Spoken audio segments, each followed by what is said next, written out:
a mais um seminário de controle, não é? Nós estamos realizando o LADES da UFRJ, COP UFRJ e o GINSCOP da URGS. Nós estamos realizando esses seminários voltados para controle semanalmente, de forma virtual, e nós temos também convidados especiais, né, que apresentam para os nossos pesquisadores. É o caso hoje, né, e a gente tem a apresentação do Ildefonso Nogueira, que no caso, é pesquisador da Faculdade de Engenharia da Universidade do Porto. Ele vai fazer uma apresentação intitulada Dynamics of Cyclic Processes, Simulated Moving Bed Reactor, a Case Study. E eu pedi a gentileza do professor Loureiro para fazer a apresentação do Ildefonso. Então, eu vou passar a palavra já agradecendo aqui muito ao professor Loureiro e aí o Ildefonso a participação aqui nos nossos seminários. Depois da apresentação, a gente passa para as perguntas. Ok. Muito obrigado pelo convite, Maurício, e toda a gente que está aí a ouvir-nos. É sempre um prazer contactar o Brasil, ou estar em contato com o Brasil. Neste caso, é um prazer duplo, porque o Ildefonso foi meu estudante no mestrado integrado de Engenharia Química, em várias disciplinas, acho que foram pelo menos em 3, e uma característica dele é que é extremamente educado, portanto, muito respeitador, é uma característica importante. E lembro-me que, antes, portanto, quando ele concluiu o mestrado, foi ao meu gabinete, pessoalmente, despedir-se de mim. Pronto, eu pensei que seria eventualmente a última vez que o via. Isto foi em 2012, uns anos depois, recebo um mail do Ildefonso a dizer-me assim: professor, eu entretanto estou a fazer um mestrado em otimização e controle na Universidade da Bahia e gostava muito de me doutorar aí no Porto consigo. Arranja-me alguma coisa que dê para o que eu faço, para aquilo que eu sei. Eu disse: olha, eu tive um estudante que fez o N-propilpropionato por destilação reativa. E nós aqui somos especialistas também em leite móvel simulado e eventualmente em reator de leite móvel simulado. Eu acho que seria interessante o Ildefonso vir e fazer, para comparação com a destilação reativa, o leite móvel simulado com a reação química. E já que gosta de otimização e controle, otimizar e controlar o sistema. O Ildefonso veio todo entusiasmado. Eu, entretanto, estava próximo de me reformar, o que aconteceu já em fevereiro deste ano, e tencionava entregá-lo à Carla, que, entretanto, foi para os Estados Unidos, para a ExxonMobil, e, portanto, saiu antes do Ildefonso chegar, penso. E passou, portanto, o que ela estava a fazer, passou à Ana Mafalda, que agarrou com as duas mãos a questão, e foi quem orientou mais de perto o Ildefonso. O Ildefonso, entretanto, fez na Bahia o seu mestrado, fez aqui o doutorado, trouxe algo em que nós não... uma mais-valia grande ao nosso grupo de trabalho, porque ele é melhor em otimização e controle do que eu sou, e fui eu que lhe dei dinâmica, sistemas e controle, é melhor do que eu nisso, e além disso traz a novidade da inteligência artificial, do deep learning e companhia, que é de facto uma mais-valia para o que nós fazemos. O controle, a otimização dos processos, controle, e, portanto, neste momento ele é já investigador convidado, ou melhor, contratado do nosso laboratório, e com muito gosto, e ainda bem que ele vai apresentar aquilo que ele fez mais ou menos na tese, que foi uma tese brilhante, como se vê de resto pelas publicações que deu. Muito obrigado uma vez mais, e, portanto, era isto que eu queria dizer do Ildefonso, está bem? Obrigado, professor. Nada. Muito obrigado, professor. Para mim é muito bom, antes de fazer essa apresentação, ouvir o professor Loureiro, e já agora foi o professor Loureiro que me instigou a vontade de estudar dinâmica de sistemas. Foi com ele que eu me apaixonei pela dinâmica de sistemas, por isso. E eu hoje estou aqui justamente quando comecei lá atrás, na graduação, na disciplina de dinâmica e controle de sistemas, com o professor Loureiro. Por isso, essa apresentação também é dedicada ao professor Loureiro, um pouco disso, desse trabalho. E muito obrigado, professor Loureiro, pela apresentação. Consegue me ouvir bem, não consegue? Acho que podia falar um bocadinho mais alto. Ou então, eu ponho aqui o som mais alto que o meu. Posso tentar Eu também acho que está meio baixinho, Ildefonso. Deixa eu ver aqui se eu consigo aumentar antes de começarmos. Um momento.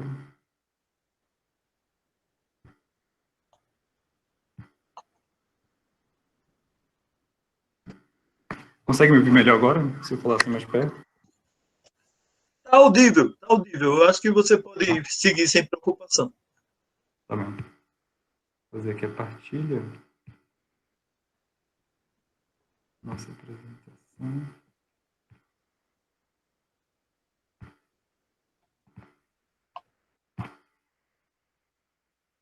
Pronto. Consegue ver a apresentação? Sim. Sim. Então vamos começar. Primeiro, antes de começar, como o professor Loureiro disse, eu fiz a graduação aqui no Porto, o mestrado integrado, e depois no mestrado integrado tive um tempo na indústria, quando eu comecei a fazer um mestrado na Universidade Federal da Bahia, no programa de pós-graduação em Engenharia Industrial. E lá eu desenvolvi a parte de otimização, controle e de conhecimento de inteligência artificial. Entretanto, eu regressei a Portugal e iniciei o doutorado, como o professor Loureiro já bem conceituou, e apliquei. E foi justamente aplicar essa sinergia de conhecimentos da parte de processos cíclicos, de dissolução e reação, e da parte de dinâmica de sistemas, controle, otimização e inteligência artificial.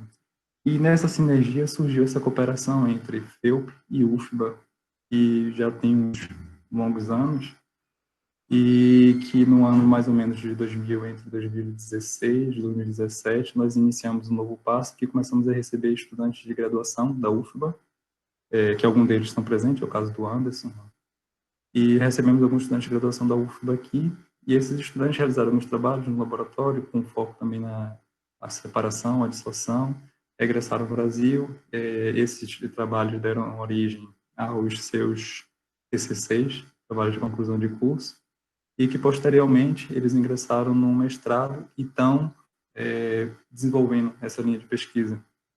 Então essa colaboração hoje em dia já está bem constituída. Nós temos assim essas linhas de, agora estou aqui apresentar para vocês, nossas linhas de pesquisa que nós estamos desenvolvendo. Por parte da FEUP, nós temos o conhecimento na parte de processos cíclicos, modelos fenomenológicos, otimização, inteligência artificial, e aí que entra a sinergia com a parte da UFBA, que tem também esse conhecimento de otimização, inteligência artificial, também controle e automação de sistema. E nós estamos a desenvolver essa parceria que nós intitulamos o ACIS-PROC, Artificial Intelligence Oriented Cyclic Absorption Separation, Reaction, Process Optimization and Control. Bases dessa cooperação, como já disse, processo cíclico de dissolução, controle, otimização, inteligência artificial, e aqui são as equipes de ambos os lados. Eu coordeno a equipe da FEUP, e temos aqui o professor Alírio, o professor Loureiro, a professora Mafalda, a doutora Maria João, que dá o suporte nessa cooperação. Do lado da FEUP temos o professor Márcio Martins, coordenando, o professor Alírio, o professor Leisa e a professora Karen Pontes. E eu tive o prazer de ter o professor Márcio Martins e a professora Karen Pontes, e me orientaram no meu mestrado na UFBA, com quem aprendi muita coisa também na parte de controle e otimização. E pronto. Nós queria contextualizar primeiro essa cooperação, essa interação que gerou esse trabalho que eu apresento aqui para vocês hoje. Mas agora eu queria entrar um pouco pela parte filosófica, porque eu vejo a filosofia como a nau, o vento que impulsiona a nau da engenharia. É como se fosse esse combustível invisível da engenharia. E antes de começar, eu queria falar um pouco sobre para contextualizar a dinâmica de processos cíclicos e assim chegar nos processos cíclicos de dissolução e reação. Então vamos lá, eu vou preparar essa apresentação.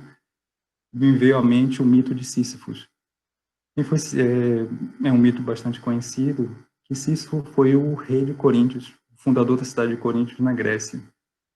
E ele, por ludibriar os deuses por 2 vezes, foi condenado por Zeus a rolar uma pedra até o topo de uma montanha em Hades, e ao final de cada dia, essa pedra rolava a montanha abaixo, e ele teria que iniciar o trabalho, diariamente, continuamente, eternamente. Foi condenado pelos deuses a isso. E se nós falarmos, por um lado, quando analisamos a filosofia, nos vem a ideia que a filosofia foi uma criação humana de modo a representar os processos naturais. É um dos pontos de vista quando discutimos filosofia. E, em verdade, nós encontramos em processos naturais diversos processos cíclicos, como vamos ver aqui já daqui a pouquinho. E, por outro lado, psicologicamente falando, principalmente na psicologia junguiana, Carl Gustav Jung, ele propôs a mitologia, ele via a mitologia como uma representação dos processos psíquicos humanos, ou seja, uma representação da psique humana. E, por assim dizer, e aí já eu começo a dar uma opinião pessoal em relação ao mito dos Sísifos, talvez possa ser uma representação de um processo arquetípico humano, ou seja, uma matriz psíquica humana é um processo cíclico, está uma matriz psíquica humana. Não estou a dizer que a psique humana é um processo cíclico, não. Estou a dizer que é um conteúdo que está lá, são os processos cíclicos, se analisarmos a mitologia do ponto de vista de Jung. Dando essa parte filosófica do início, e ao preparar essa apresentação, eu lia uma senhora na internet, ela dizia que o sonho dela era ter uma casa com um jardim muito grande, e que ela pudesse cuidar das plantas e ter um gramado muito grande que ela pudesse apreciar as estrelas e o sol. E ela dizia que um dia ela conquistou sucesso na carreira profissional dela, ela tinha dinheiro suficiente para adquirir essa casa. Então ela adquiriu uma casa com um gramado muito grande e um jardim muito grande. Só que ela dizia que esse jardim era tão grande que ela não conseguia cortar a grama de uma vez só. Levava por demanda de trabalho e outras ocupações, ela só conseguia aos poucos cortar a grama. E o que acontecia? Ela que ao final de cortar toda a grama do gramado dela, ela tinha que voltar no início, porque a primeira grama que ela cortou já tinha crescido. E ela dizia que foi condenada pelos deuses, pelo desejo dela de ter um gramado grande, ela tinha agora que estar sempre cortando a grama eternamente na vida dela. E quando eu lia isso, eu lembrei, mas hoje em dia nós já temos robôs que cortam a grama e põem lá o dia todo, ele corta a grama e não precisa da pessoa ter esse trabalho todo. Embora ainda custa um pouco caro, mas já temos essa possibilidade. E sobre isso, eu queria discutir agora, sobre essa parte do processo cíclico, os sistemas cíclicos, eu queria discutir com vocês agora, e justamente a engenharia nesse sistema. Filosofias à parte, vamos agora afunilar essa ideia, mas por que eu queria apresentar isso para vocês no início? Eu queria mostrar que os sistemas cíclicos, a dinâmica cíclica, embora pareça algo não usual, mas está incorporado no nosso dia a dia. Na natureza, ou nós próprios, nossa psique, nós temos essa natureza, essa questão dessa dinâmica psíquica. E por isso que eu queria trouxe essa parte filosófica no início, para agora apresentar para vocês um pouco da questão prática do dia a dia. Se analisarmos o dia a dia, tanto o ciclo do Sol, quanto as viagens, temos aí um sistema cíclico. E esse comportamento, essa dinâmica cíclica, tem que ser considerada no processo de tomada de decisão, no processo de otimização e no processo de controle, senão vamos ter problemas. Por exemplo, na produção de leite, nós temos um sistema cíclico que pode ser mais ou menos amortizado de acordo com o tamanho do rebanho, mas sabemos que a produção de leite é um fenômeno biológico. E temos o momento que a vaca vai dar mais leite e o momento que ela não vai dar. E daí podemos fazer a otimização do tamanho do rebanho, mas nós sabemos que o rebanho vai ter um consumo, e daí podemos levar tudo isso em consideração no nosso processo de produção do leite. Por exemplo, também na produção energética, painéis solares, nós temos o ciclo de exposição solar do painel solar, e nisso nós temos que levar em consideração esse ciclo. E uma coisa que eu queria chamar a atenção também, quando falo em sistemas cíclicos, não é um círculo.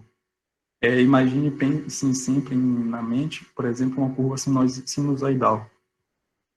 Então, no consumo de energia nas casas, nós temos um período do ano que consumimos mais energia, um período do ano que consumimos menos energia, principalmente nos hemisférios norte e no mais distante da linha do Equador, onde os ciclos do dia são mais longos no verão do que no inverno.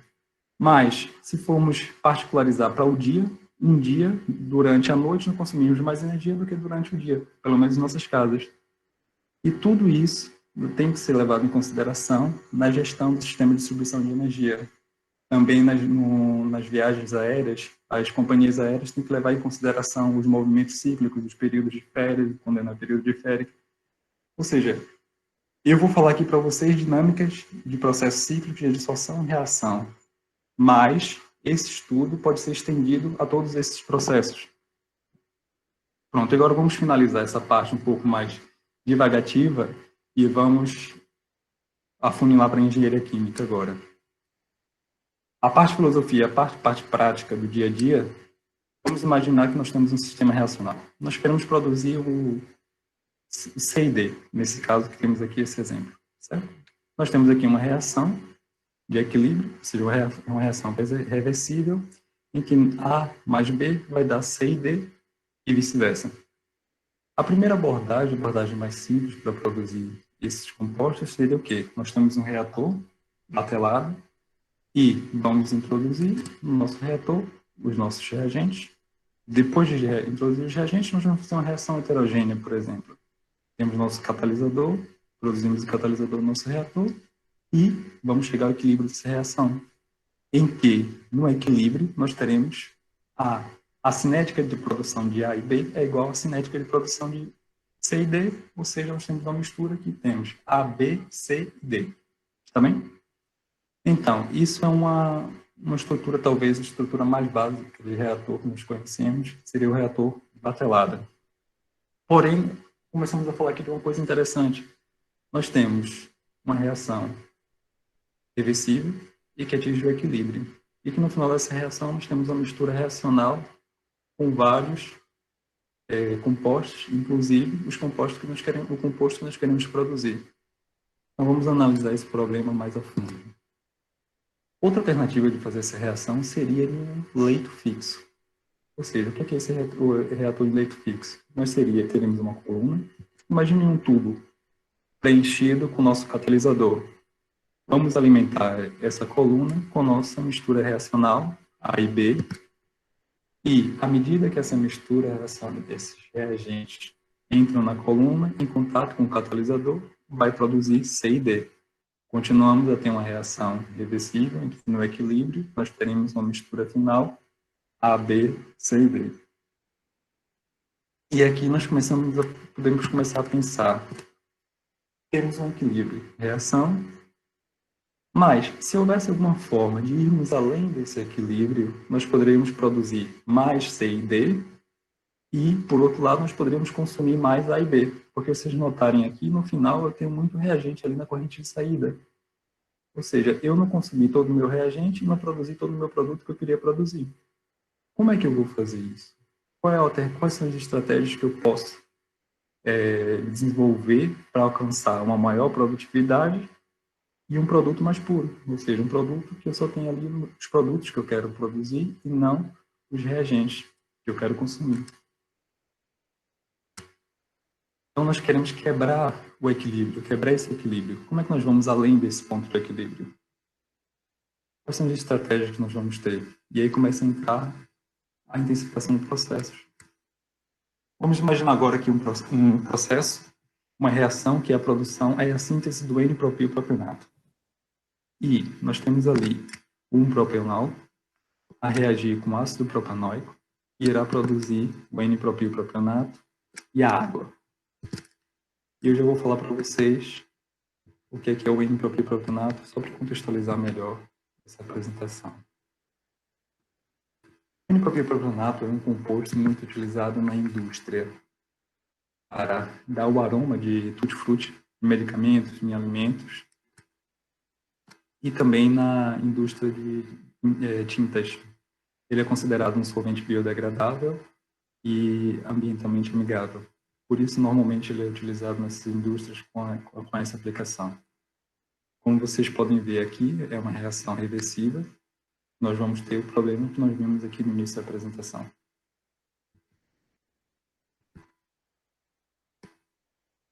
Então, e agora eu queria que vocês imaginassem uma situação que é a seguinte. Se em vez daquele leito fixo, nós tivéssemos um leito em que eu alimento nossa mistura reacional e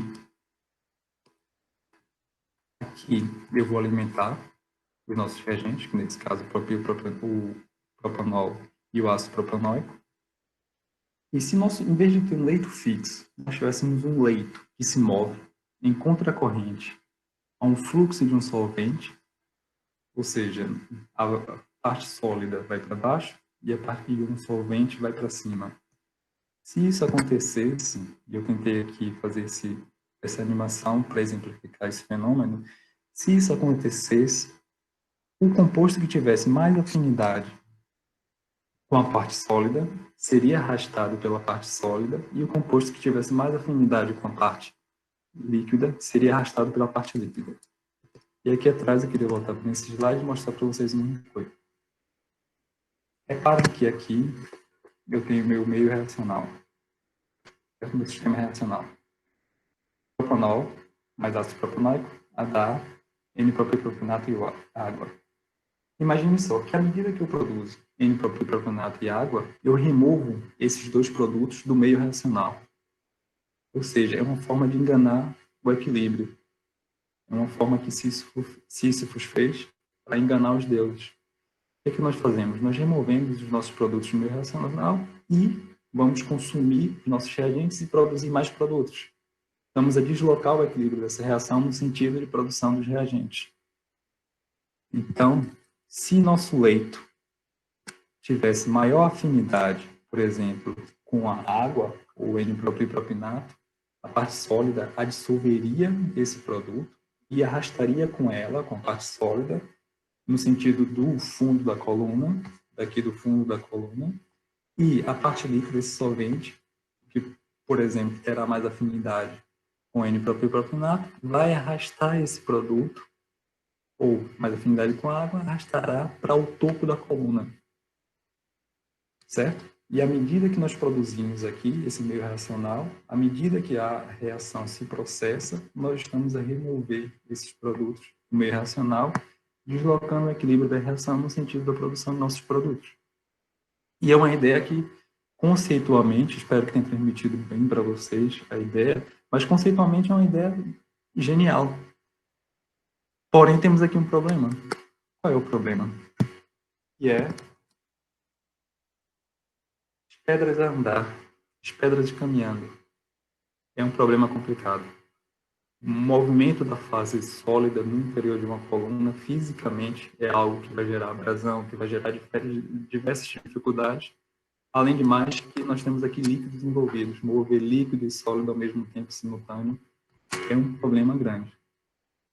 Mas nós temos esse conceito teórico dessa unidade, que é chamada True Moving Bed Reactor. O true, eu já explico para vocês, porque aqui é uma diferença conceitual. Mais à frente nós vamos ver. O true significa o leito móvel verdadeiro, ou seja, o leito que realmente se move. Porém, praticamente, isso é um problema. E para resolvermos isso na prática, o que é que vamos fazer? Em vez de movermos a fase sólida, vamos então mover as entradas e saídas dessa coluna. Ao longo do tempo, essa entrada e saída passa para a posição seguinte de uma forma cíclica, de modo a completarmos um ciclo à volta das colunas. Por exemplo, aqui nós temos a entrada, ou seja, a alimentação, e na etapa seguinte, ou seja, no switch seguinte, que nós chamamos isso do switch, no switch seguinte vamos passar a alimentação para essa posição. A corrente de saída do refinado vai passar para a posição seguinte. A corrente de eluente passa para a posição seguinte e a saída de extrato passa para a posição seguinte. E assim fazemos um switch, outro switch, mais um switch e, por fim, voltamos à posição inicial.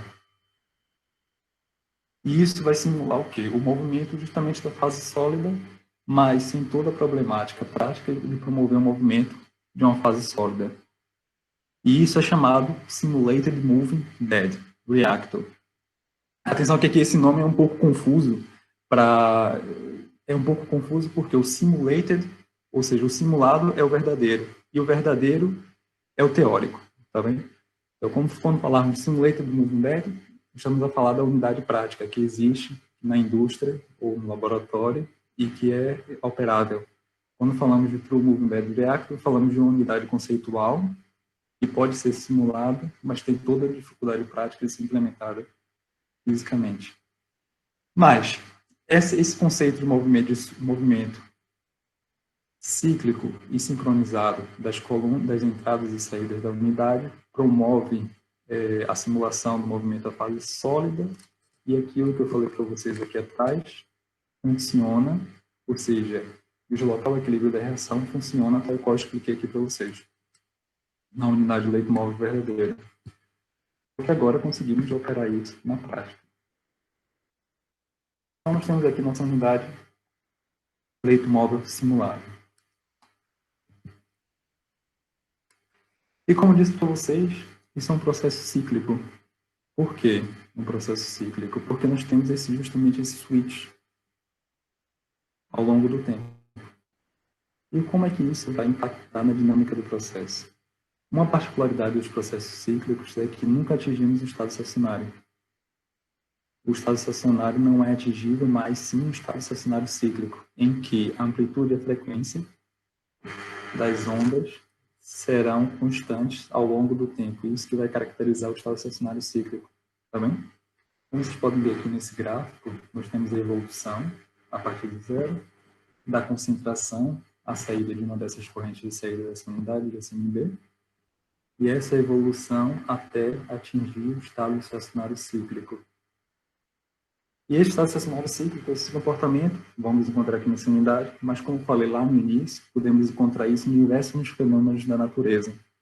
Esse comportamento cíclico, demanda energética, demanda de água, produção de energia, produção de determinado produto.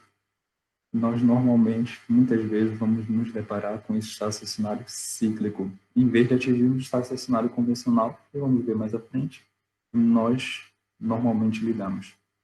Então, aqui nós temos o exemplo da unidade, uma simulação de um leito móvel simulado com 4 colunas. Quando eu digo 4 colunas, significa o seguinte: essa unidade tem uma coluna, 2, 3, 4. Nós temos aqui 4 colunas e 4 secções. Secção 1 está aqui, a secção 2, ou a zona 2, zona 3 e a zona 4. Na zona 2 e 3, nós vamos ter a reação e separação dos produtos dessa reação, que um produto vai se deslocar no sentido da zona 1 e o outro produto vai se deslocar no sentido da zona 3, no topo da zona 3. No topo da zona 3, nós temos a corrente de saída do refinado e no topo da zona 1, nós temos a corrente de saída do extrato. Na base da zona 1, nós temos a entrada do eluente, do nosso solvente, e aqui, entre a zona 2 e a zona 3, nós temos a nossa alimentação. Só que essa unidade ela pode ter, dentro dessas zonas que eu falei para vocês, que aqui coincide com as colunas, mas nós poderíamos ter aqui na zona 1 2 colunas, poderíamos ter aqui mais 2 colunas, 2 colunas e 2 colunas, e teríamos a unidade com 8 colunas. E assim por diante. Poderíamos aumentar o número de colunas dessa unidade. E aqui eu trouxe para vocês o exemplo de uma unidade leito móvel simulado com 8 colunas. E reparem que aqui nós temos uma dinâmica, mas talvez até interessante de se observar. Enquanto aqui nós temos um movimento mais suave, aqui nós temos um movimento mais abrupto. Mas nós continuamos a ter a dinâmica cíclica. E por fim, eu queria mostrar para vocês a comparação de um leito móvel simulado com 8 colunas, com 4 colunas e o conceito teórico, o leito móvel verdadeiro. Então, se vocês observarem, a unidade de leito móvel verdadeiro, nessa corrente de saída, a concentração varia até atingir o estado estacionário convencional, o estado estacionário que nós conhecemos, ou seja, um valor constante ao longo do tempo. Um novo estado foi atingido. Por outro lado, nós temos aqui a dinâmica cíclica do processo leito móvel simulado e podemos também comparar a dinâmica cíclica em relação ao leito móvel simulado com 8 colunas e com 4 colunas. Qual o problema disso? Controlar um sistema que atinge um estado estacionário convencional é um processo de controle simples. Não simples no sentido de mais um processo de controle que nós já conhecemos. Já tem um conhecimento bem sólido na área de controle de processos que atingem a dinâmica mais convencional. Mas quando tratamos de processos cíclicos, já é um pouco mais complicado. Como é que eu vou controlar, por exemplo, esse sistema em que a nossa corrente, a concentração, a saída vai variar ao longo do tempo? Isso é uma questão, como é que eu vou otimizar isso? Outra questão interessante aqui também é como é que eu vou fazer inferência dessas propriedades de saída. Nós vamos ver mais à frente um pouco sobre isso, de forma rápida. Mas, antes de adentrarmos no controle, antes de adentrarmos na otimização e na inferência, temos aqui outro problema. Qual é a relação entre as variáveis de saída e as variáveis de entrada? Como é que impacta as variáveis de saída e as variáveis de entrada nesse processo? E antes de chegarmos lá, nessa análise, eu queria mostrar para vocês aqui nossas variáveis de operação. Nós temos aqui a vazão do extrato, da corrente de extrato, a vazão da corrente de alimentação, as concentrações da corrente de alimentação, a vazão do eluente, do solvente, a vazão de reciclo, ou seja, a corrente que vai sair da zona 4 e vai entrar novamente na zona 1, isso é chamada corrente de reciclo, e a vazão de refinado, da corrente de refinado. E aqui eu deixei por último o tempo de switch, para falar com mais calma, que é o tempo em que vai haver aquela troca que eu falei lá atrás, a troca entre as correntes, move um passo à frente, uma posição para frente. Essa é uma variável operacional. E aqui é uma coisa interessante. Uma variável operacional, uma possível variável de controle é o tempo. É uma coisa interessante, nós podemos controlar o tempo, mas não é controlar o tempo no sentido literal da palavra, é controlar o tempo de switch. É o tempo que nós vamos esperar até que há uma nova troca. Mas isso tem uma questão conceitual interessante por trás. Mas nós vamos a falar de como avaliar o impacto das variáveis operacionais nas saídas do processo. Por exemplo, na concentração de saída. Qual o impacto que, por exemplo, o tempo de switch vai ter nessa concentração? E quando falamos de unidades de leito móvel simulado, quando falamos de concentração, falamos também em purezas. Da pureza de nossa corrente, onde nós recolhemos, por exemplo, o N-propilpropinato. Qual o impacto dessas variáveis na pureza do N-propilpropinato produzido? Ou na recuperação, ou na produtividade, ou no consumo da unidade, no consumo energético, no consumo de diluente. Então, quando falamos de impacto de variáveis nas unidades de saída do processo, o impacto disso, nós começamos a pensar em correlações. Ou seja, qual é a correlação que existe entre o meu tempo de switch ou minha vazão de extrato na pureza da minha unidade. E quando falamos em correlação, vamos para a nossa mentalidade causal, efeito causa. Nós temos um efeito em uma das variáveis e queremos analisar qual o efeito que essa variável vai provocar em nosso elemento de análise. E quando falamos assim, nós podemos imaginar em vetores. Quando imaginamos dois vetores e o conceito de dois vetores linearmente dependentes, o que é que isso significa? São dois vetores que um deles pode ser projetado no outro. Ou seja, por exemplo, nesse caso aqui nós temos dois vetores com ângulo alfa, e esse alfa tem que ser menor do que 90 graus, para eles serem linearmente dependentes. O que acontece se esse alfa for igual a 90 graus? É chamado de vetores ortogonais. E a projeção de um vetor ortogonal a, por exemplo, esse vetor que eu tenho aqui, vai ser igual, não vai haver projeção. Tá bem? Então, na análise vetorial, na álgebra vetorial, nós fazemos essa análise. Dois vetores linearmente dependentes são dois vetores em que o ângulo formado entre eles é menor do que 90 graus. E esse conceito nós podemos trazer para análise de variáveis. Vamos aqui, então, transpor esse conceito para o nosso processo de leito móvel simulado. Imagine que o efeito de cada uma das variáveis operacionais na resposta do nosso processo possa ser representado vetorialmente. Então, vamos ter um espaço vetorial, em que cada um desses vetores corresponde ao efeito da nossa variável num processo ao longo do tempo. E nós temos esse espaço vetorial e sabemos que, se esses vetores formarem um ângulo de 90 graus entre si, quer dizer o quê? Que eles não estão correlacionados. Fisicamente, o que isso significa? Não há influência de uma variável sobre a outra.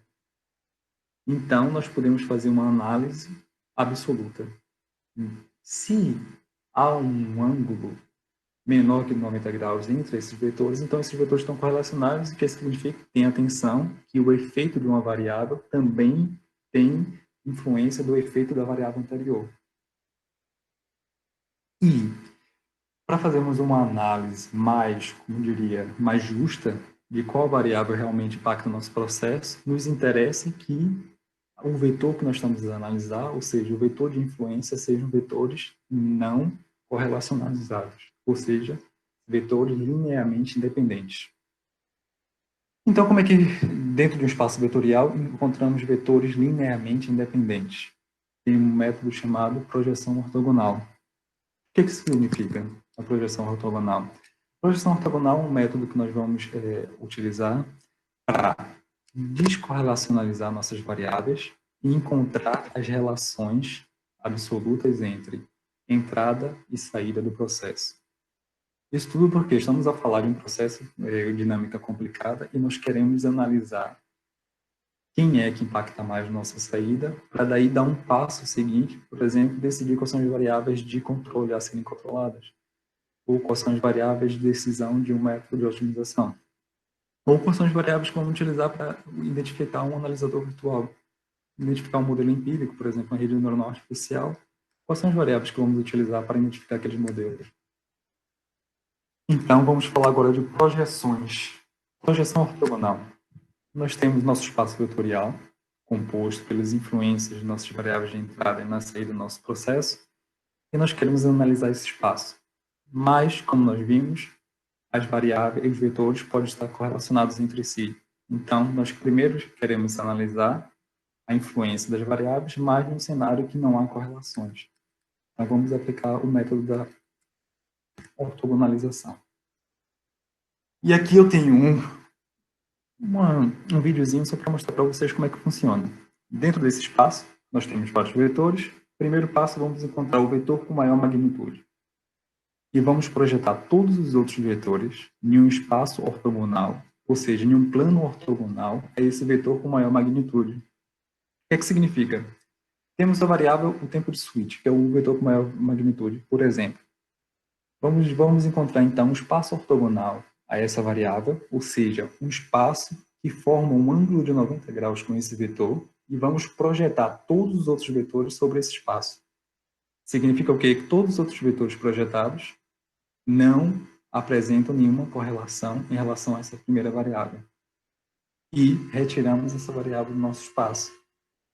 De seguida, vamos encontrar qual é o vetor com maior magnitude. Encontramos o vetor com maior magnitude e repetimos o procedimento. Do vetor com maior magnitude, encontramos um espaço ortogonal a esse vetor, projetamos todos os outros vetores neste espaço e garantimos que o novo espaço formado não tem mais nenhuma influência do vetor que foi retirado do espaço anterior. Então, daí nós temos dois conceitos: ortogonalização e magnitude do vetor.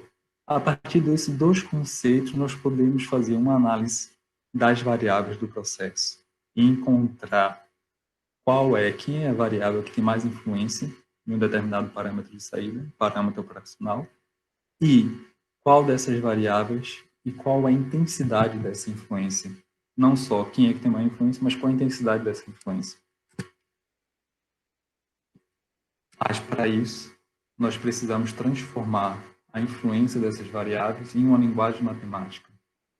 E aqui são dois conceitos matemáticos, algébricos, que nós estamos a utilizar para representar essa dinâmica. Então, aqui nós construímos uma matriz de sensibilidade desse sistema, e essa matriz de sensibilidade é representada da seguinte forma, por exemplo, em que cada coluna representa uma variável, ou seja, o efeito de uma variável em uma determinada saída do processo, mas nós podemos analisar não só uma determinada saída, mas várias saídas do processo. Por exemplo, a pureza e a recuperação de um determinado composto ao longo do tempo. Então, cada elemento aqui dessa coluna, dessa matriz, representa o seguinte: a influência do caudal, da vazão de extrato na nossa variável de saída 1, no tempo 1, até o tempo n que nós queremos analisar. Depois passamos para a nossa saída 2, ou seja, a nossa pureza de água. Aqui, por exemplo, foi a pureza de propionato e agora a pureza de água.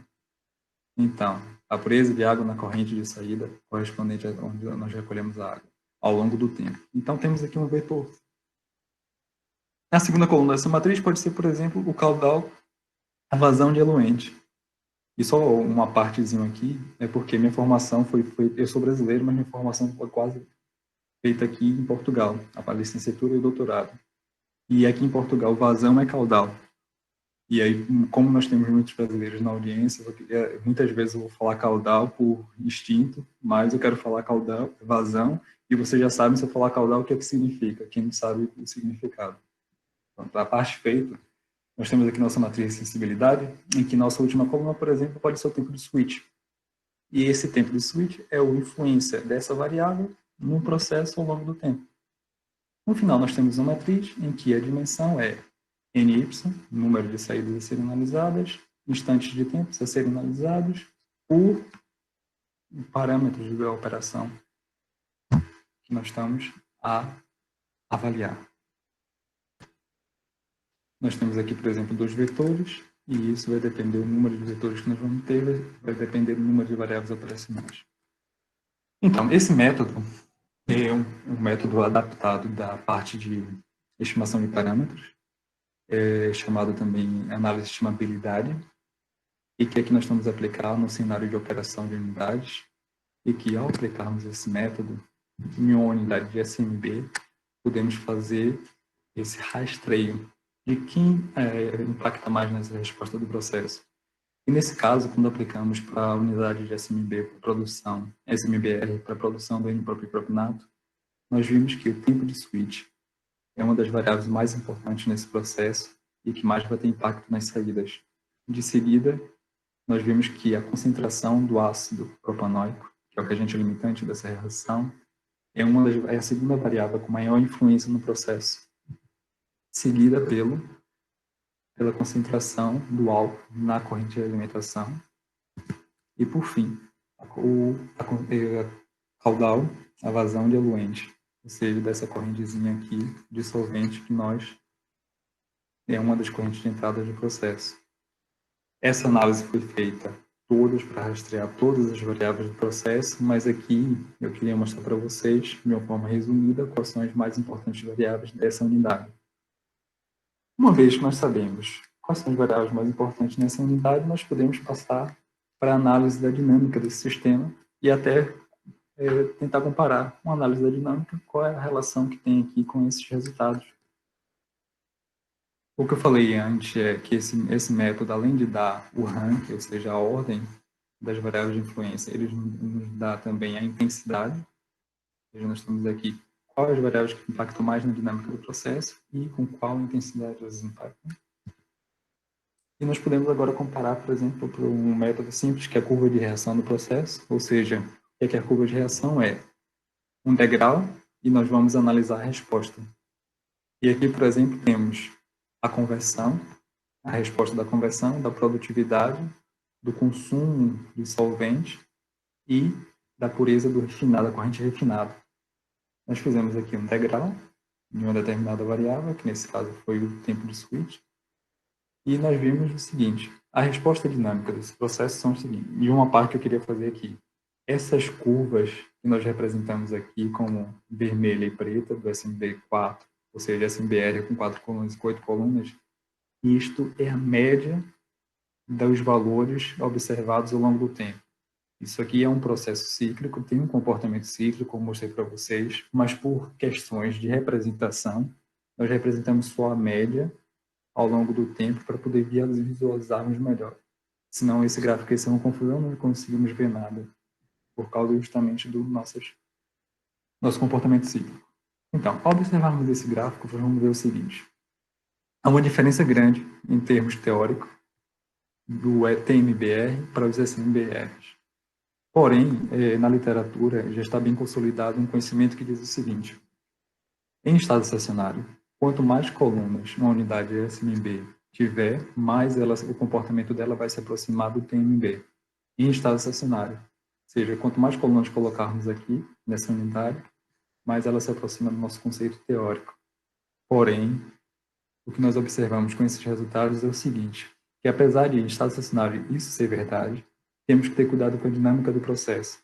E na dinâmica, ou seja, num regime dinâmico, esse comportamento é bastante diferente entre as unidades. Mas ainda, em alguns momentos, por exemplo aqui, o comportamento do SMB com menos colunas se aproxima mais do SMB com mais colunas. Então temos que ter cuidado que às vezes aqui, por exemplo, o SMB4 tem menos colunas, se aproxima mais do TMB, aqui se aproxima mais do TMB, que é um pouco, que aí vai um pouco em encontro o que está consolidado na literatura, que é o contrário. Então, essa análise da dinâmica do processo é bastante importante em termos de, por exemplo, controle. Se fôssemos optar por um controle que utilize um controlador preditivo que utilize um modelo de TMBR para fazer a predição, nós estamos a perder aqui uma grande parte da informação e podemos levar o processo para um caminho muito diferente do que vai ser observado na realidade. Nós temos aqui, para terminarmos essa análise da dinâmica dessa unidade de SMB para produção de N-propilpropionato, eu trouxe aqui para vocês o perfil de concentração. A linha em vermelho é a concentração do N-propilpropionato e a linha em azul é a concentração da água ao longo do leito, ou seja, dentro de nossa coluna, como é que essa concentração se comporta. Então, nós vemos aqui que é justamente a separação. A curva de N-propilpropionato vai para um lado da coluna e a curva da água vai para o outro. Vocês conseguem ver? Se parar aqui no meio, vocês vão ver que isso vai ser arrastado para um lado, uma vai ser arrastada para o outro, e justamente vai promover aquilo que nós falamos no início, que é a deslocação do equilíbrio da reação. Então, pronto, nós vimos aqui nessa apresentação, trouxe para vocês o exemplo do método da ortogonalização aplicado à análise do processo, para nós encontrarmos informações, extrairmos informações da dinâmica da nossa unidade que estamos a analisar, e depois apresentando para vocês também um pouco da curva de reação desse processo, para vermos como é que se comporta a dinâmica, e por fim vemos ali o perfil interno de concentração dessa unidade.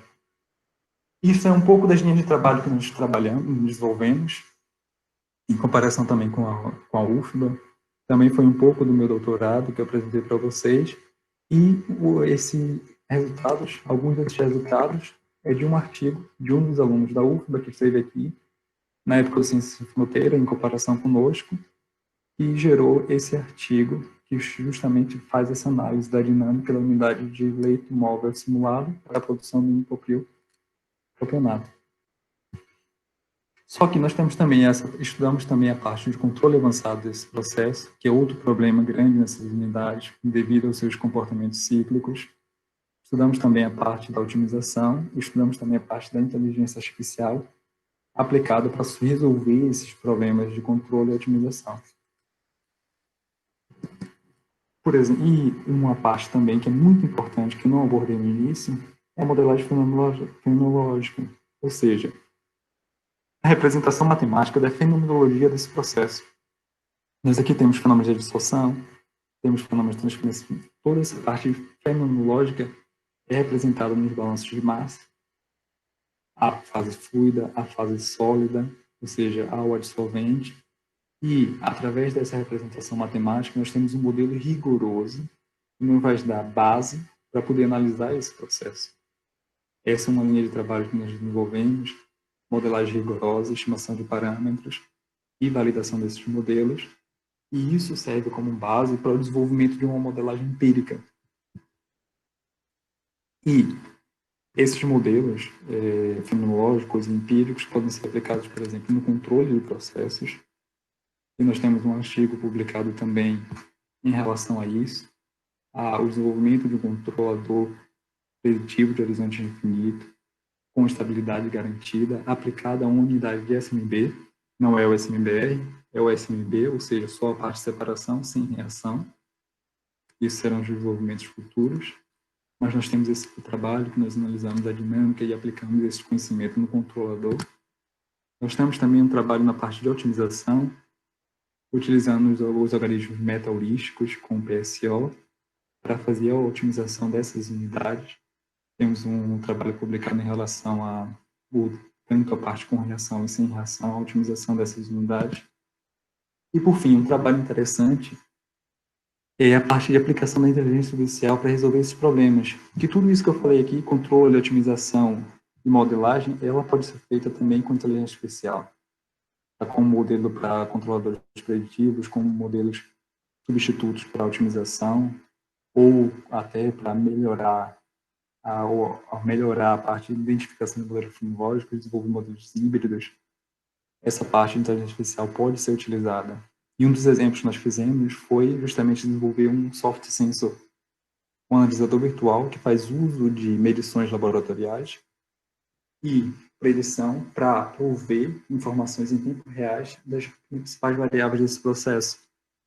Porque um problema que nós temos aqui, nós estamos a medir concentrações. As principais variáveis do processo, pureza, conversão, depende sempre da concentração. E a concentração nem sempre é tão simples de medir ou demora para medir. Tem um tempo morto de medição. E dentro desse tempo morto de medição, nós podemos produzir produtos fora de especificação.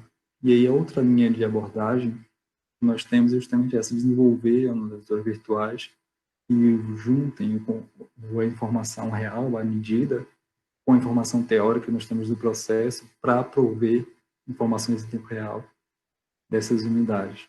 Isso aqui, essa parte no final que eu apresentei para vocês, só foi uma pincelada rápida nas linhas de trabalho. Talvez em oportunidades futuras nós podemos falar mais detalhes disto. Mas eu só queria mostrar para vocês as linhas de estudo, a dinâmica de processos cíclicos de adsorção e reação gera. E no início da apresentação, queria mostrar para vocês que este estudo não só está limitado a essas unidades, mas pode estar a ser aplicado também a questões do dia a dia.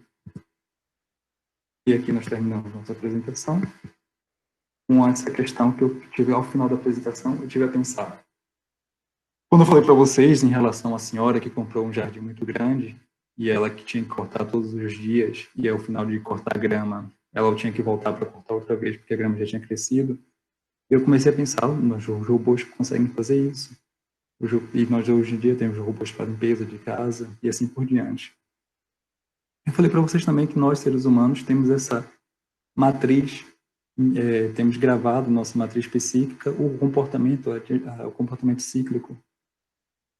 E esse comportamento cíclico reverbera no nosso dia a dia. Nós trabalhamos todos os dias, acordamos, vamos trabalhar, voltamos para casa. E muitos dos trabalhos que nós desenvolvemos hoje em dia, em termos de sociedade, são voltados justamente para manter nossas necessidades biológicas. Nós trabalhamos para produzir alimento, nós trabalhamos para produzir equipamentos de saúde, medicamentos, nós trabalhamos para produzir infraestrutura, para abrigarmos, para produzir casas, para produzir meios de transporte, tudo isso. E tudo isso gera um comportamento cíclico. E aí eu estava a pensar comigo, será que a tecnologia, a engenharia, o desenvolvimento tecnológico não vai trazer a quebra desse ciclo? Não vamos chegar a um ponto em que nós vamos poder legar às máquinas tomar cuidado desses processos, nós vamos ter mais tempo para nós próprios, tempo para cuidar de nossas famílias, cuidar de nós próprios, nos conhecermos melhor. Será que nós não caminhamos para isso? Quais são os desenvolvimentos tecnológicos que nós podemos fazer nesse sentido? Ou é o contrário, ou vamos ser dominados pelas máquinas, como algumas ficção científica dizem. E eu tive a pensar, será que a tecnologia não vai quebrar esse ciclo de Sísifos em algum momento? Eu acho que nós podemos caminhar para isso no futuro. Nós, como engenheiros, como investigadores, pesquisadores, podemos desenvolver métodos que, a cada dia, nos dê mais tempo para cuidar daquilo que é mais importante para nós próprios e legar o trabalho autônomo para as máquinas. não substituindo o trabalho de pessoas, mas dando a oportunidade de pessoas de cuidarem de outras vertentes da sua vida. E aqui terminamos nossa apresentação.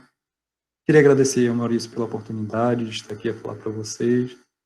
Pedir desculpa pela apresentação um bocado corrida. E agora eu fico aberto para perguntas. Agradeço a todos pela atenção. E estejam à vontade para pôr qualquer questão em relação ao assunto. Ildefonso, muito obrigado pela apresentação. Achei que foi assim muito instrutiva, não é, para o pessoal aprender sobre a dinâmica de processos cíclicos. Você até deu um toque de filosofia aí, né? Não sei se você leu Camus. Enfim, eu achei muito interessante e ainda abriu portas assim, né, para muita discussão do ponto de vista de controle, otimização e a questão de modelagem. A gente tem na plateia hoje presentes, né, alguns colegas lá da própria UFRJ que trabalham até de um ponto de vista experimental também no laboratório, o professor Amaro, o Felipe está fazendo um doutorado na linha que montou uma unidade. Os trabalhos de vocês são experimentais também, né? Sim. Certo. E, então, eu peço ao pessoal que encaminhem, por favor, perguntas pelo chat, que aí eu posso ir organizando aqui, né? Então, já está aberto, tá, pessoal? Vocês fiquem à vontade para fazer perguntas. Eu vou começar, então, passando para o nosso aluno de doutorado, Felipe Soares.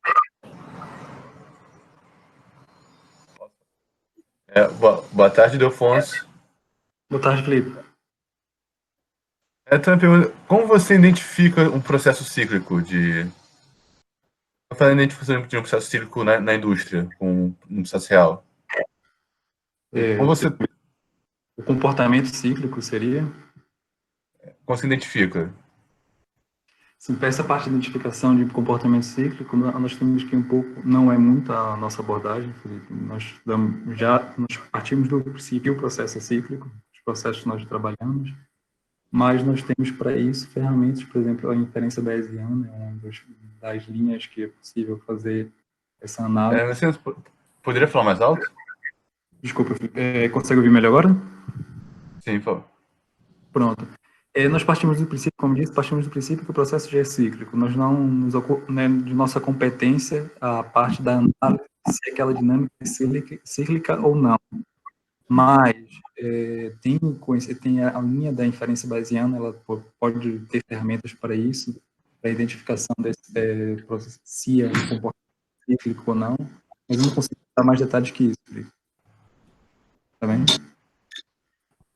Também. Eu fiz um projetinho uma vez com dados real e tive o problema que ao identificar o processo, identificar em termos de senos e cossenos e não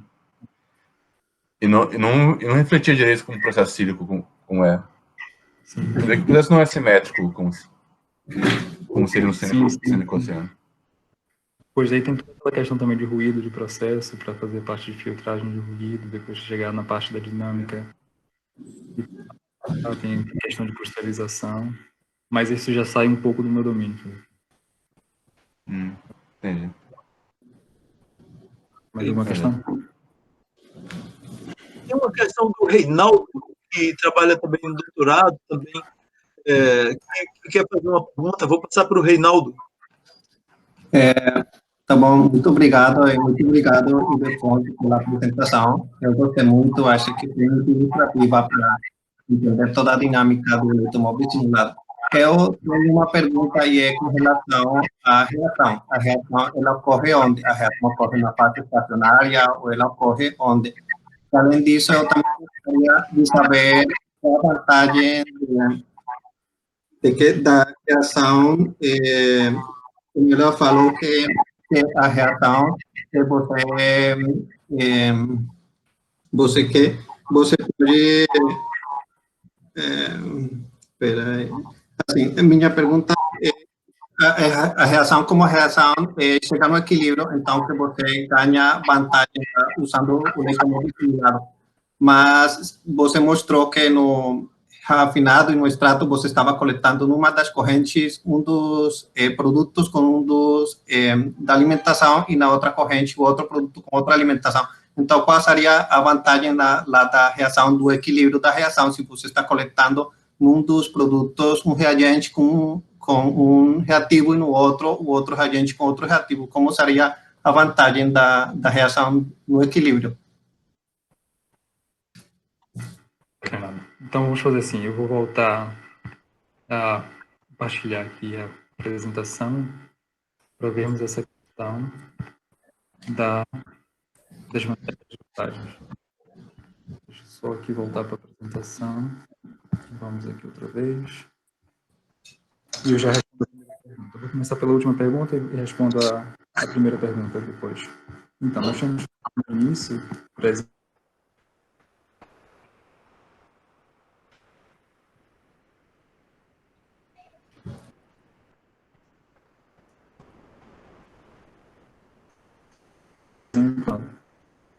qual é a vantagem aqui do reator do leito móvel simulado? A vantagem seria a seguinte: no final, ao longo do processo, nós vamos ter uma corrente rica em um dos produtos e outra corrente rica em outro dos produtos. No caso que eu mostrei, nós teríamos em base solvente 99% dessa corrente seria o nosso produto N-propilpropanato. Enquanto que, se fosse um reator em batelada, nós teríamos, ao final dessa reação, uma mistura de A, B, C e D em equilíbrio, e muito provavelmente estaria muito longe desses 99% de pureza do produto C. Deu para entender, Reinaldo? Mas minha pergunta era se você conseguia deslocar o equilíbrio, mas na reação você está coletando numa das correntes, está coletando um dos produtos e um dos reagentes, o outro produto e outro reagente. Então, como deslocaria o equilíbrio? Eu não vejo a vantagem de deslocar o equilíbrio. Não vê a vantagem de deslocar o equilíbrio? É essa a questão? É isso, que em um dos ainda no rafinado, por exemplo, no rafinado você coleta o propanol e a água, e no extrato você coleta o propionato e o ácido propanoico. Então, qual seria a vantagem? Não, no extrato eu coleto o ácido propanoico. Tanto na corrente de refinado quanto na corrente de extrato, nós não temos propanoico.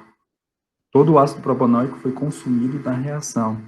Uma das vantagens é essa, que nós conseguimos consumir todo o nosso reagente limitante. Enquanto aqui, no final, nós temos aqui o reagente limitante. Aqui, nós consumimos todo o reagente limitante nesse meio reacional, e a saída só tem uma corrente rica de um dos produtos com o solvente. Qual é a vantagem? É porque eu não pus aqui essa tabela, mas se analisarmos a tabela, por exemplo, de ponto de ebulição de cada um desses compostos, nós vamos ver que é muito mais difícil separar o N-propilpropionato do ácido propanoico do que, por exemplo, separar para uma destilação simples o N-propilpropionato do propanol. Tá bem? Então, uma das vantagens é essa: nós temos uma corrente sem o reagente limitante, sem o ácido propanoico, só com esses dois compostos, que é muito mais fácil, a separação é muito mais simples do que se eu tivesse que separar todos esses compostos juntos. É uma das vantagens, tá bem? Foi.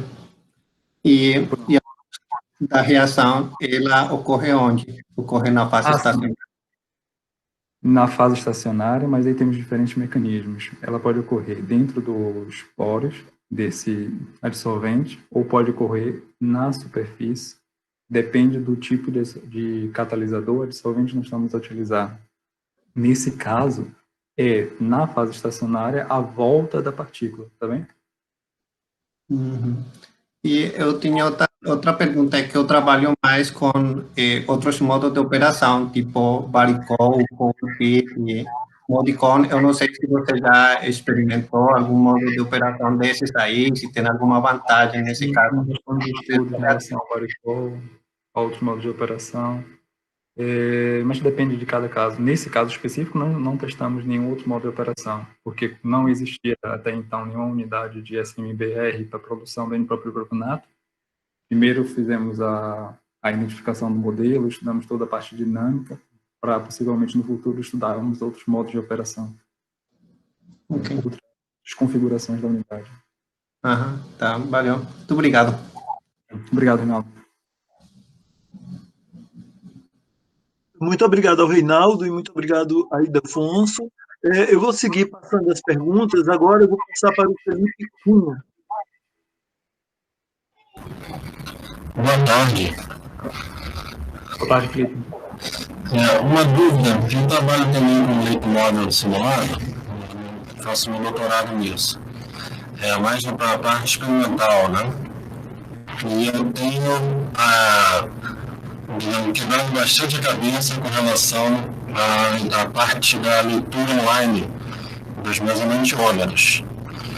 Né? Isso é fundamental aí, ter essa leitura confiável para a gente poder atualizar o modelo, né? E dar seguimento aí a qualquer tipo de estratégia de controle.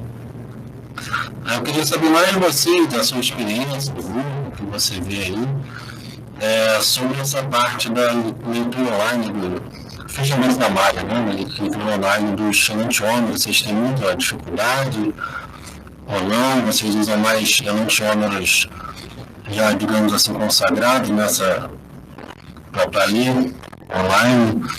E como é que é isso? Só uma curiosidade. Obrigado.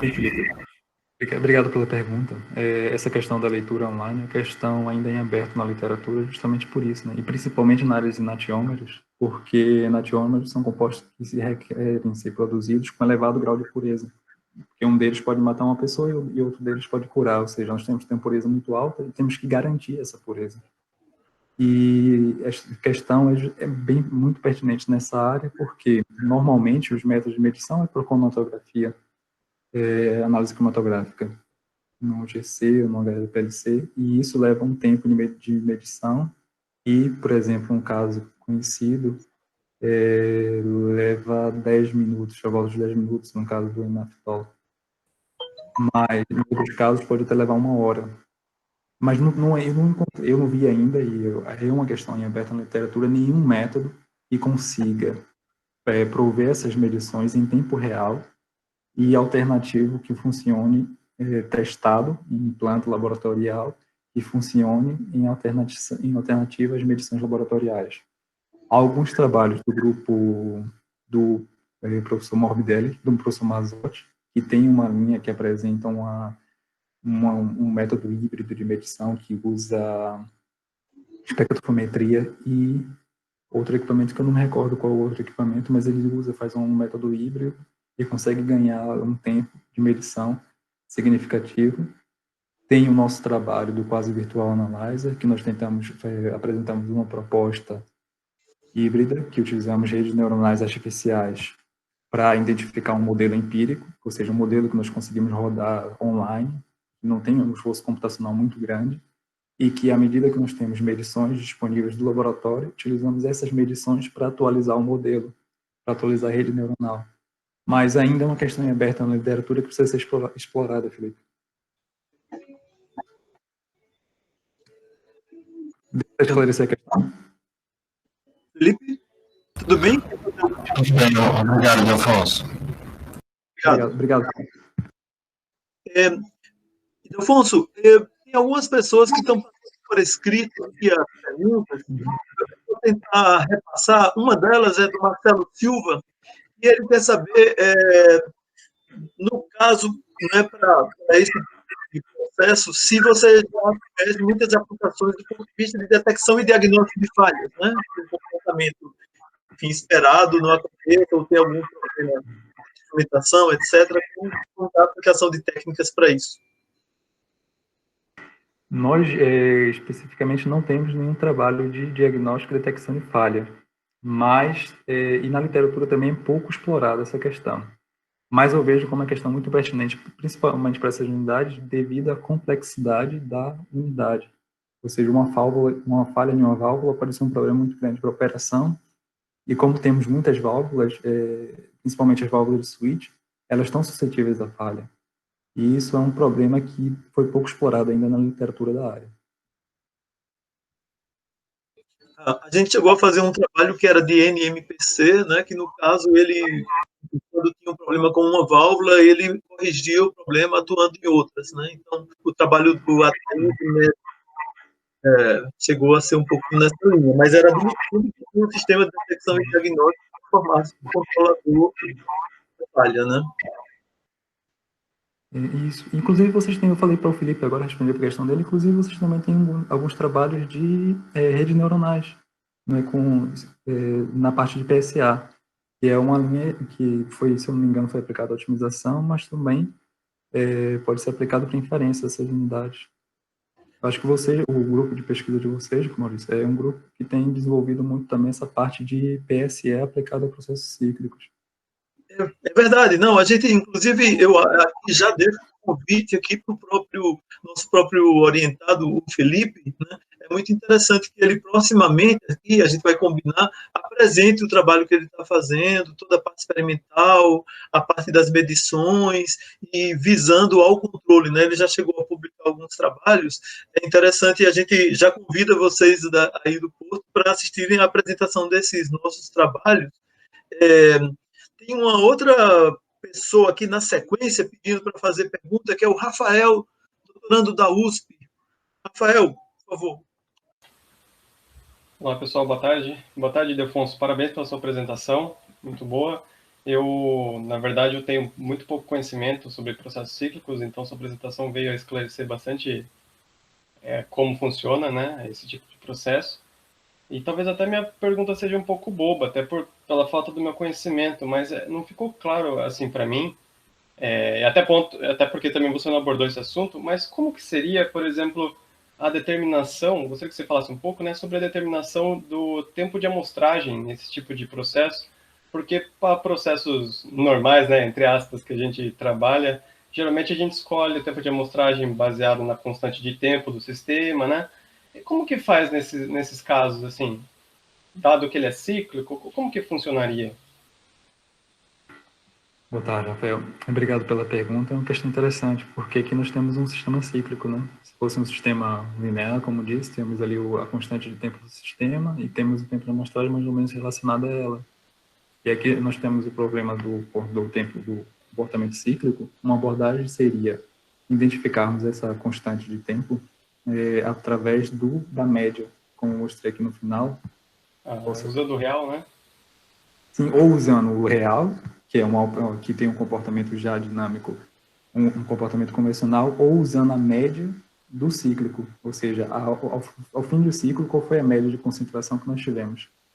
Sim. E aquilo ser constante ao longo do tempo, e assim, nós temos um comportamento mais próximo do comportamento da dinâmica convencional, e nós podemos identificar uma função de transferência, por exemplo, dali. E aí nós podemos ter essa abordagem. E outro problema também é que nós temos um tempo de medição muito grande, e aí isso impacta em outra parte da dinâmica do processo. Sim.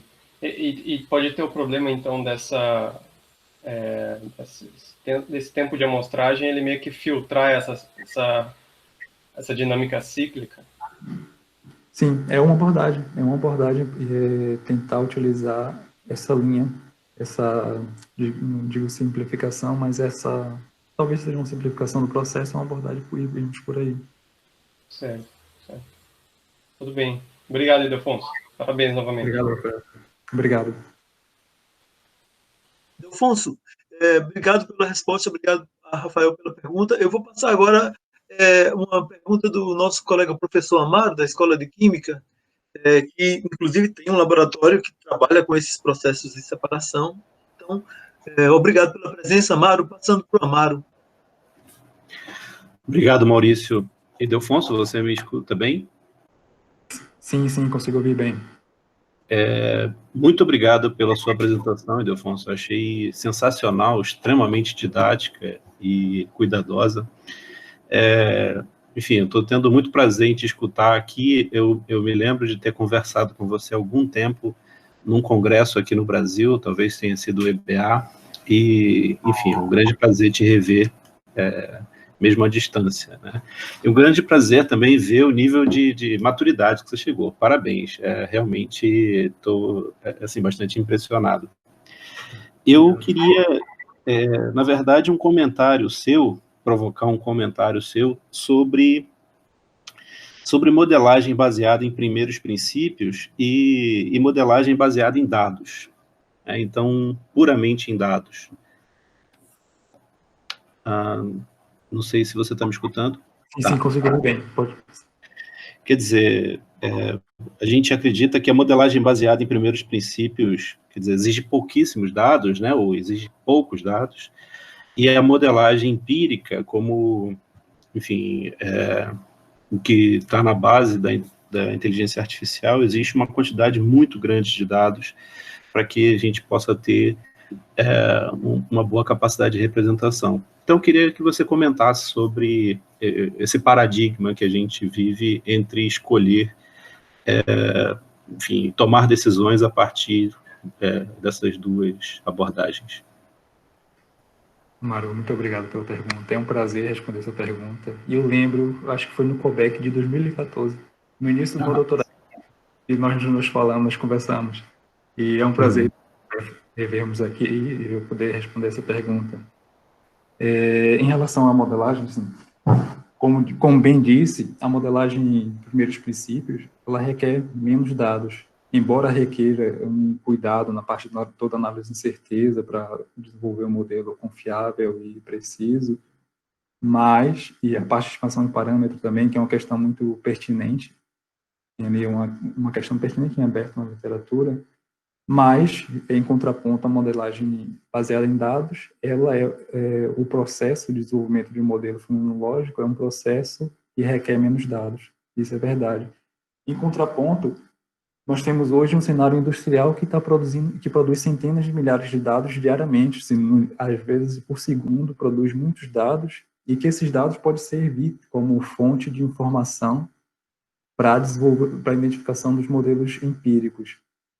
E talvez hoje em dia, nesse cenário do Big Data, da grande disponibilidade da indústria 4.0, talvez hoje em dia a modelagem empírica seja uma ferramenta para dar proveito a esses dados. Mas eu vejo, minha visão pessoal, Amaro, seria que uma modelagem híbrida seria uma estratégia mais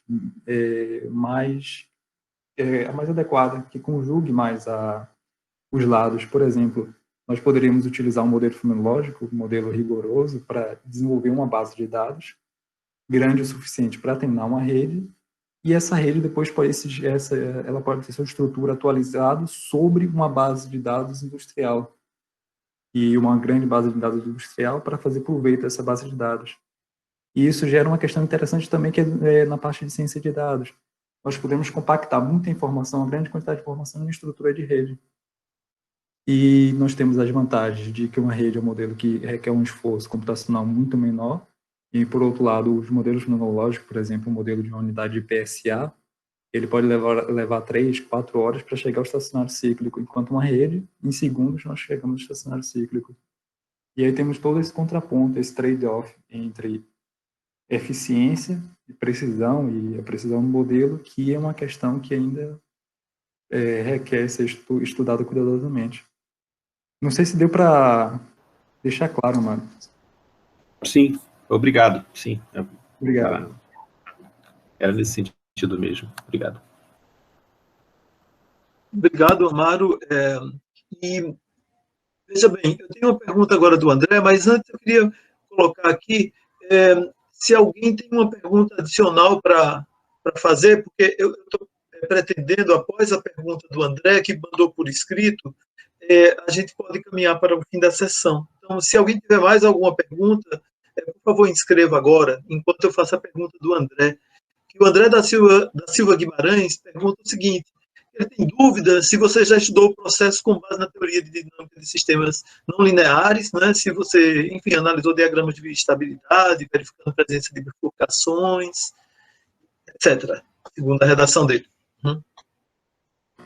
Não, ainda não. Nós não estudamos a estabilidade pela teoria de sistemas lineares, ainda não.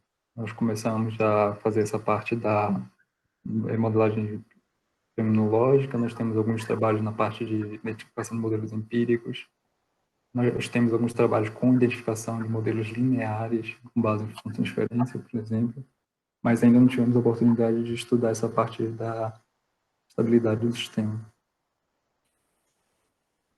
Perfeito. Temos agora uma pergunta, então vamos combinar, pessoal, que agora vai ser a última pergunta, não é? Para a gente poder, o Ildefonso até se programar também, é feita agora pelo Tiago Ponte.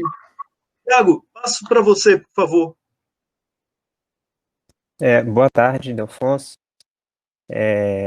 Obrigado pela apresentação. E a minha dúvida é sobre o SMB acoplado com algum outro reator.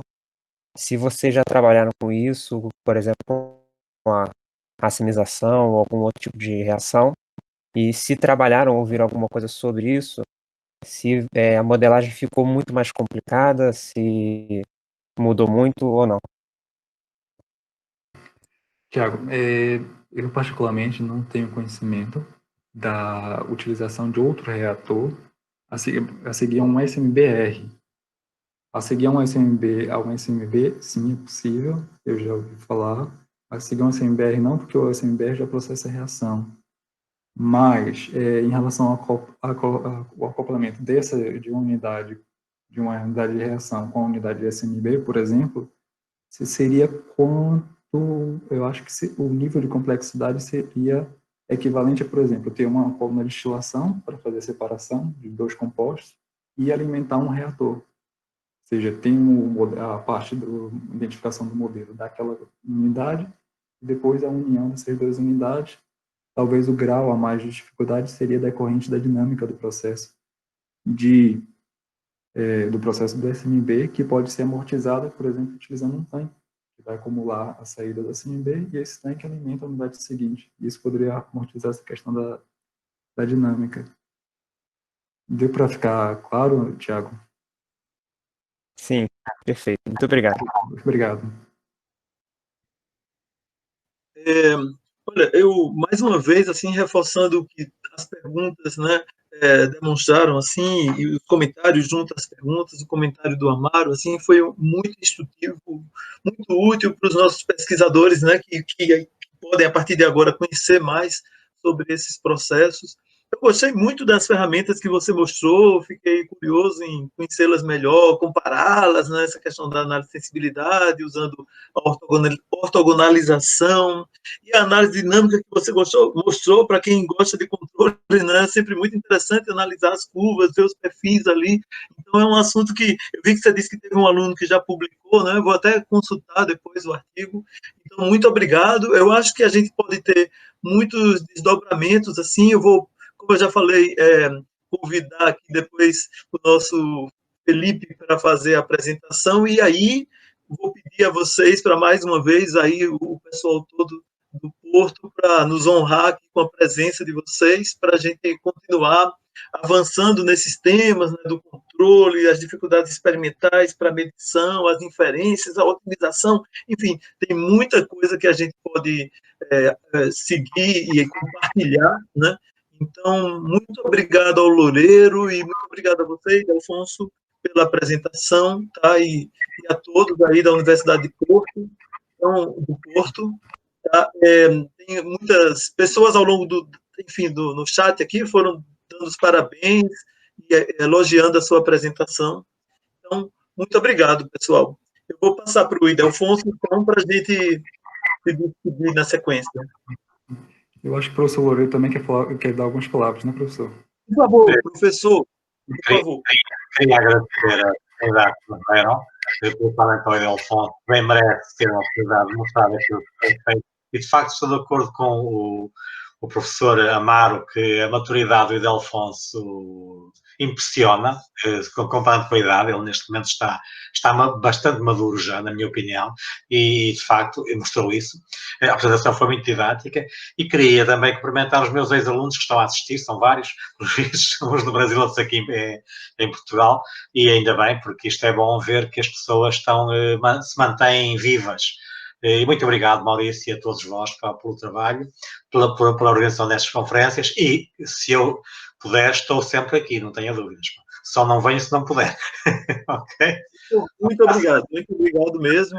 E quando a gente...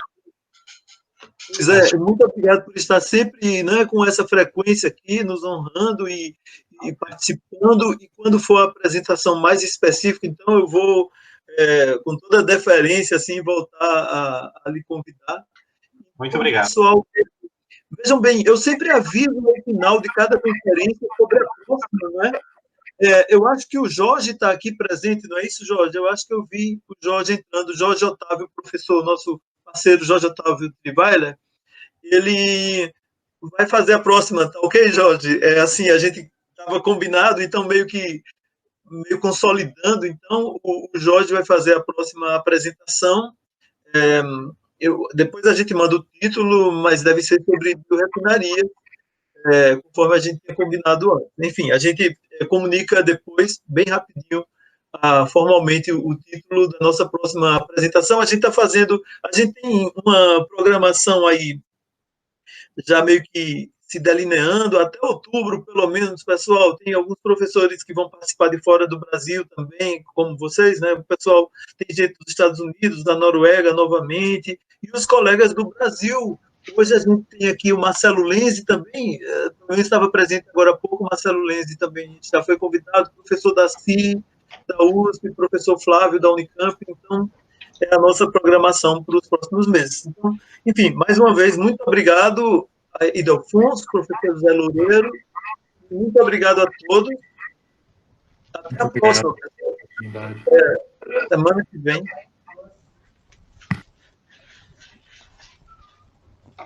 Um grande abraço, então. Até a próxima. Um abraço, até mais.